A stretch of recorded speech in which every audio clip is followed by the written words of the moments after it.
Hey guys, good night. It is 8:39. I'm on here a little later than expected. And I just realized that I never posted on here what I was going to be talking about tonight. I did post it on my Instagram, but I forgot to post it on Facebook, what I was going to talk about today. So this is the Hot Mess Mom Vlog, episode 18. We're going to be talking about diet phasing, time nutrition, and how to make it all work with your family. Because working with people on their health and fitness journey, especially when we're talking about nutrition, they say they can't do it because they would have to cook something separate for them and something separate for their family. Well, today I'm going to talk about how to make it work so you're just cooking one meal and your family loves it. So that is what I'm going to talk about today. So for those of you that don't know me, I am the Hot Mess Mom, also known as the Fit Spiritual Mom, also known as just Erin Wester. I'm 38-year-old mom of three.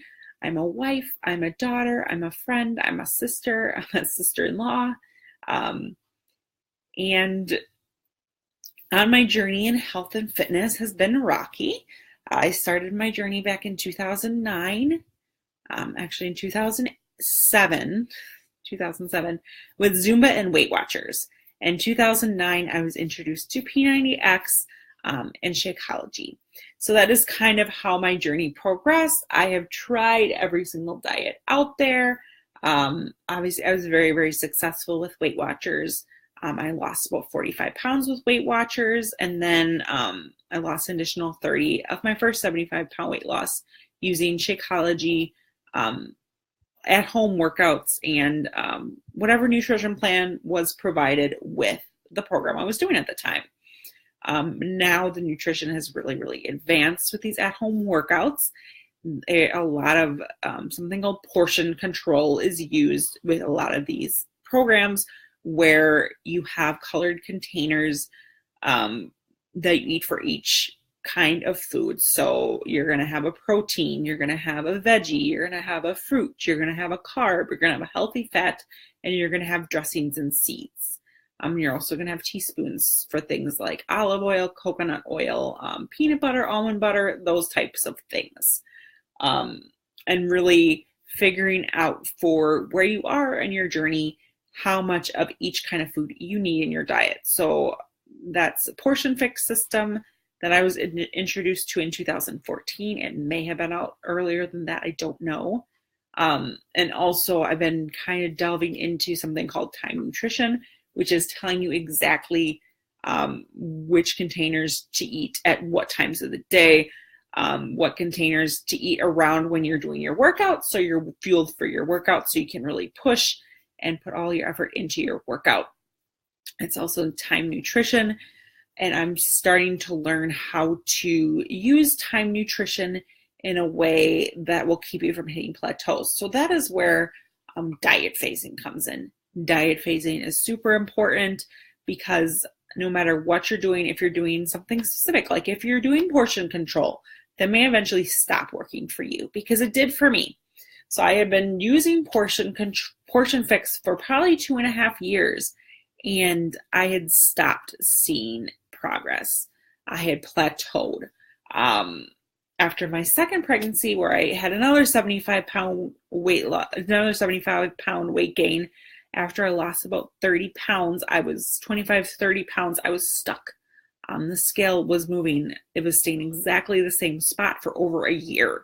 And that was with eating on plan, working out 6 days a week, having my superfood shake every single day. It hit a plateau, and that's perfectly normal. That's a thing that all of our bodies are going to do. We're going to hit a plateau. So even if you're doing Weight Watchers, something like that, Jenny Craig, whatever you're doing, you may hit a plateau. And that is just the reality of our bodies, because, when we first started a nutrition program, our body doesn't really know what we're doing. And our body loses weight, but then your body will realize, oh my gosh, I'm losing weight. I need to stop. So it will stop letting what you're doing that has been working work. that's not going to work for you anymore. So you have to try something called diet phasing. This is something that I've learned from Chalene Johnson. I'm a very avid Chalene Johnson fan. I've really learned a lot from her diet beta test and now the 131 method. And it is really about diet phasing. So for an example, maybe phasing 1 month of eating a higher fat, low carb diet, and then the next month going into more of a plant-based diet, and then the third month a combination of the two, and maybe the fourth month you're going to do portion control. Just really going about it that way, but really focusing on eating the cleanest, most pure, non-processed foods that you can put in your body. So even if you're gonna eat a higher fat, lower carb meal plan for 3 to 4 weeks, really remembering that the quality of foods are really, really important. So I know a lot of people can title this as a keto diet, which you can name it whatever you want to name it, but a high fat, low carb diet is a good way to switch up your metabolism, a great way to get off a plateau because you're switching it up so much. A lot of people think, oh, keto, you're just going to eat bacon and oil and grease and cheese and blah, blah, blah all the time. No, that's not really what you're doing when you are using a high fat, low carb diet to phase your diet. You're still going to eat high quality meats. You're still going to go for the grass-fed organic meats. You're still going to go for, again, things that are organic, things that are in the outsides of the store, not the inside processed part of the store. So you're still going to stay in the produce, the meat, the dairy, those type of things. Another really great thing that diet phasing can do is it can really show you what food sensitivities you have. Because if you've hit a plateau, chances are that you might be eating something that's inflammatory to you. So for me, I have eaten a ketogenic diet for brief periods of time, not long-term, brief periods of time to phase my diet, to get my metabolism revving, to get myself into ketosis. I've done all those things to try to phase my diet, and it's worked. It's been a consistent weight loss for me, much better than the standstill I've had. I have still about 40 pounds to lose, but again, I've been really experimenting with different ways of eating, and I have been doing a workout program that actually builds muscles. So that's another part of where the scale is not jumped to lose all those 75 pounds. So now I've gone off on a tangent, but I have tested for food sensitivity. So I have done Whole30. I have taken certain food groups out of my diet. So I have taken gluten out of my diet. I've taken dairy out of my diet, grains. So I barely eat whole grains at all. When I'm going to have carbs, generally it's going to be something like a quinoa, a brown rice, a sweet potato. I'll do white potatoes every once in a while, but those are really it for carbs.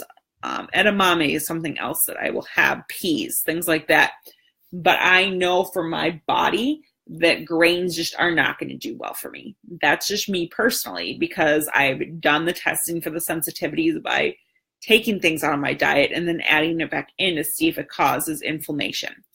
So inflammation, right? What is inflammation? So inflammation is when you look at yourself and you say, oh my gosh, it looks like I am 5 months pregnant. That is inflammation. And if you're feeling fluffy, if you're feeling like your stomach is protruding, you probably have inflammation and you're probably eating something inflammatory for you. So everybody's going to be different. Everybody is going to have different food sensitivities, but the most common food sensitivities, of course, are grains, are dairy, are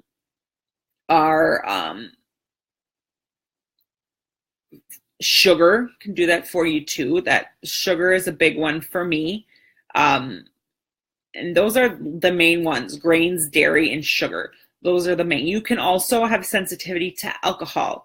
So beer or wine can make you have bloating. It can make you look like you're pregnant and have stomach pains. It can be inflammatory for some people. So if you are having major like gut problems, another reason to try diet phasing is you could potentially have leaky gut. So you could be eating the cleanest, the healthiest food that there is, but if you're suffering from leaky gut, those nutrients are not going to get absorbed into your stomach, and it's like you're not even eating them at all. So that's why diet phasing and testing your sensitivities are so important. So I think those are the key things that you should do if you've hit a plateau, if you are stuck, if you don't know what to do. I would definitely try out some different ways of eating. Take out some things that you think might be inflammatory to you, and then try introducing them back in and see what happens. And you could take sugar and dairy and grains out of your diet for 3 weeks and then start introducing them back in. I've done it. Whole30 is a pretty common thing. So a lot of people have taken out foods and to test if they're inflammatory. You can even go to the doctor and test for food sensitivities. You can do that too. The other part I want to talk about was how to make it work with your family. So let's say you've discovered that you have certain foods that are inflamed. Who's giving me angry signs? Don't give me angry faces. Let's say that you have kids and you're worried about them not wanting to eat healthy foods. Well, you know what? For me, my kids eat what I eat. I don't cook different meals for them. They just know that's how things are. If you've always given in to your kids and just let them eat whatever they want for meals and always cooked a separate thing for them for meals while you eat your healthy food, it's going to take an adjustment. But you should never cook something healthy for you and cook something else for your family. I mean, my husband, my kids, they all eat the same thing as I eat. They eat healthy foods. If they want other things, they can go and get other things. But how I see it is that I am showing them what it is to eat healthy. I'm showing them what it is to have a diet that is full of micronutrients and the things that they love. And what's the funny thing is that my husband and my kids have a lot of the same food sensitivities that I do. They don't do that well with dairy. My daughter drinks almond milk. My husband does have some issues with gluten, grains, sugar. Obviously, my son's a diabetic, so sugar sends him over the roof. So these are all good, healthy habits that I want my family to be doing. So obviously, I'm going to have them eat what I'm eating so that they know what it is to eat healthy. But that's kind of just where I'm at. If you think that you need to be making different foods for your family, just figure out what healthy foods that you can eat that like. I've learned that there are some foods that we eat that my son just won't eat at all. Like tonight, I made cashew chicken. That's something he probably wouldn't eat. So I'm going to make that on a night that he's at home. When I do seafood, like shrimp or something, generally I make that when he's not home because he's not a huge fan. So I guess what I'm saying is don't feel that you have to cook whole separate food for your family. You should all be eating the same thing because you want them to be eating healthy foods too. So I hope this was helpful, guys. If you wanted me to do more on nutrition and things of that nature and what I'm doing with my own diet phasing and time nutrition, I would love to share more with you. I just don't know if this is something you guys are interested in. So please comment below. Let me know what kind of things you want me to share and I will share it. So I hope everybody has a fantastic Tuesday night, and I'll see you guys later. Bye.